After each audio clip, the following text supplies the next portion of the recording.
In what should come as absolutely no surprise to anybody, the Calgary Flames look to continue to move on from some of their veteran pieces. And the most recent name, Nazem Kadri. Obviously, Rasmus Andersson was moved to the Vegas Golden Knights over the weekend, and the Calgary Flames aren't done there. Nazem Kadri, still a piece that is out there, a piece that would return a lot to the Calgary Flames, and a piece that would help whichever team he is dealt to immensely. Darren Dreger goes on insider trading here today and brings up the fact that conversations are ongoing between Conroy and Nazem Kadri. It means nothing is imminent. There doesn't mean that anything is going to be happening here over the next little while, ahead of the Olympics, whatever. But he did point out that Nazem Kadri wants what's best for the Calgary Flames, which, if you all can read between the lines, that would be a Nazem Kadri trade in terms of the Flames getting back a big haul. And at the same time, it would also mean Nazem Kadri going on to some contender who's got pieces to move so that he can go on and chase another Stanley Cup, something of which he would like to do. So the pieces lining up here for a big Nazem Kadri trade to fall into place. Now, he has pointed out he does prefer to go to a contending team, somewhere he could fit in and somewhere that could win here with him on their team. Darren Dreger did go on a Barn Burner podcast, which is part of the Nation Network here, and he did recently say that he could see a reunion with the Colorado Avalanche, and he could also see him going to the Dallas Stars, both of which make a ton of sense to me. The other team that was pointed out here today, kicking tires alongside the Maple Leafs, the Los Angeles Kings and the Montreal Canadiens. Both teams, I think, need a second-line center pretty badly right now. And if you look at the Los Angeles Kings, they probably need a center moving forward beyond this season. With Anze Kopitar going into his last year, or in his last year in LA, you're looking at a succession plan of Quinton Byfield, and then what? To me, that would be a guy like Nazem Kadri fitting in there perfectly. They're also missing scoring, something that Nazem Kadri can provide to the Los Angeles Kings. So I see fits elsewhere. I also see other teams with more assets than what the Toronto Maple Leafs have. But let's just bring this back to the Toronto Maple Leafs side of things quickly. I know there's going to be a lot of people divided on this one. I just want to simply put, first and foremost, before we go anywhere else in this conversation with Nazem Kadri, Darren Dreger pointed out the Maple Leafs are among the teams kicking tires. And to that I say, they fucking should be. If the Toronto Maple Leafs aren't calling on these types of players, and at bare minimum finding out, which is all Dreger is saying that they were doing, then Brad Treliving should lose his job anyways. I know a lot of people out there are looking at Brad Treliving and saying they don't like the job that he has done to this point, and the way he's constructed the team is what's held them out of a playoff spot right now. To which I would push back and say that they just stumbled out the gates. They had a bad start. They didn't get things clicking. And now you're seeing what the team was supposed to look like. And that doesn't even include Dakota Joshua. It doesn't include Chris Tanev playing. It doesn't include Anthony Stolarz, who we all assumed going into this season would be one half of the amazing tandem of him and Joseph Woll. So I would push back there. But if you are not calling on these players, if you're a team that's in a playoff race or bubble or contention, however you want to phrase it, and you're not calling to find out about players like Nazem Kadri, what are you doing? Obviously, there's other aspects of this that I'm going to get into here in a moment, but Nazem Kadri comes in at $7 million until 2029. He's got term left on his deal. He's a guy who puts up points. He's got 34 in 49 games played this season. He had 67 in 82 last year. He had 75 in 82 the year before that. And these are all on Flames teams that aren't very good. He's finding ways to produce, get points, put up numbers, and stay reliable as a guy who comes in at a reasonable cap hit that can help you out depth-wise. He could help you out and relieve pressure from John Tavares, who's taking on a lot of minutes right now. He can move guys over to wing. He can move pieces in and out with all the injuries that you have right now. He can push guys out of the lineup. He can give you an opportunity to provide some insulation to your top six. Maybe you can give Naz an opportunity to sit out, and Nazem Kadri plays as your second line center, and John Tavares goes to the wing. Or Kadri goes to the wing, and Tavares goes to center. Or Kadri can play with Austin Matthews, or whatever you want to do. He's a guy who can fit into your top six. So why would you not call? If you're Brad Treliving, why would you not call?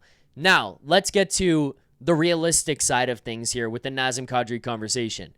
One being, what is the price? Because I'm going to go out on a limb and assume this thing is going to be super expensive for anybody, not just the Toronto Maple Leafs, for anybody. We just saw the package that got sent back for Rasmus Andersson. Mind you, younger defenseman, more in need there for the Vegas Golden Knights, and he's probably going to sign an extension, not guaranteed, but probably. So you get a big package back on that one. You see Kiefer Sherwood move from Vancouver to San Jose. He goes for 2 second-round picks and a older prospect, but I guess still technically a prospect, going to the Vancouver Canucks. So what do you think a guy like Nazem Kadri, who can put up more goals, more points, and provide you a top six role, would bring back in a deal? To me, it's going to be something expensive. I'm not going to begin to predict what that would be, but it's somewhere more than what the Kiefer Sherwood deal is, and it's somewhere probably close-ish, less than, in my assumption, than what the Rasmus Andersson deal would be. Who has that? I would look around at some of the teams like LA, like Montreal, as it was listed, are teams that are interested in this. The Dallas Stars, who have a lot of young prospects and pieces. And those are also things that the Calgary Flames would be looking for in return. Not just picks, but actual physical prospects that you can look at and say, this is a guy who will become a player. Does that include a Maverick Bourque out of Dallas?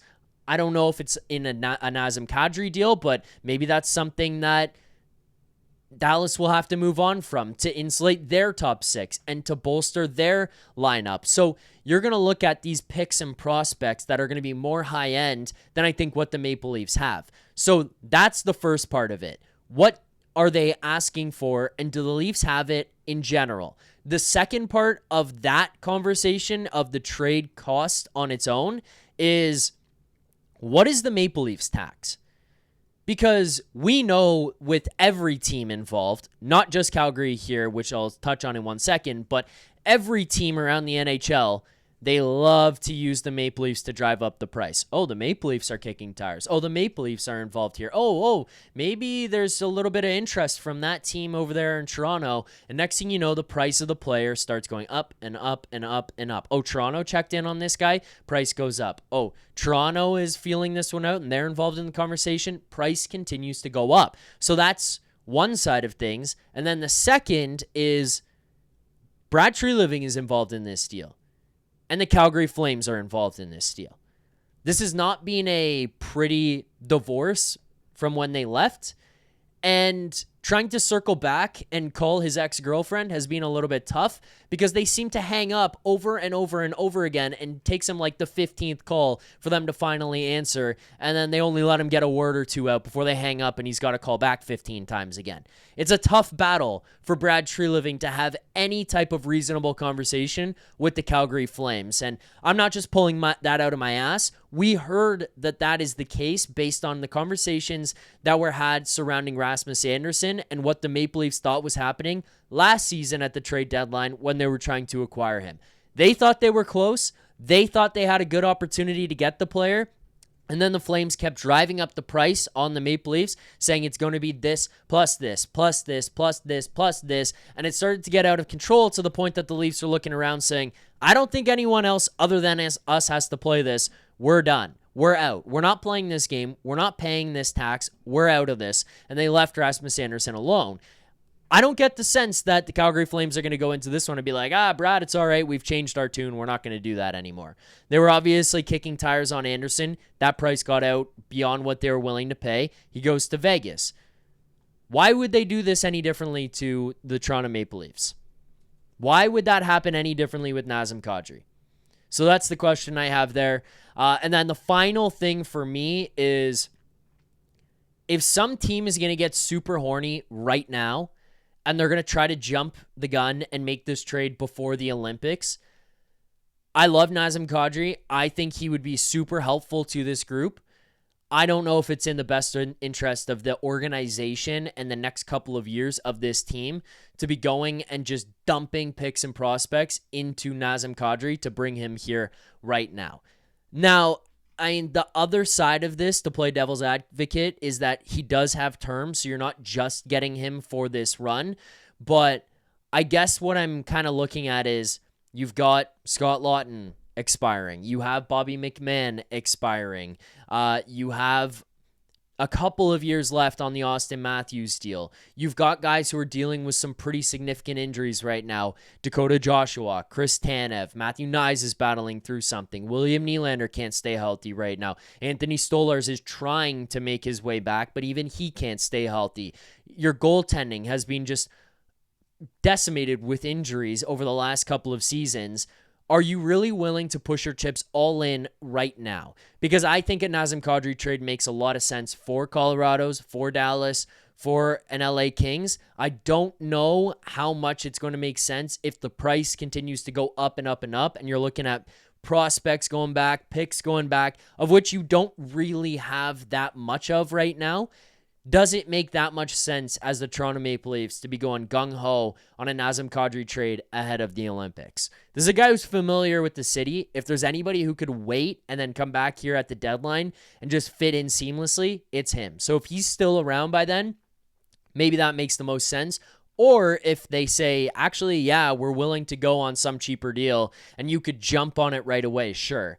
But I just would be hesitant if I'm in the Leafs management to go and make any deals right this second.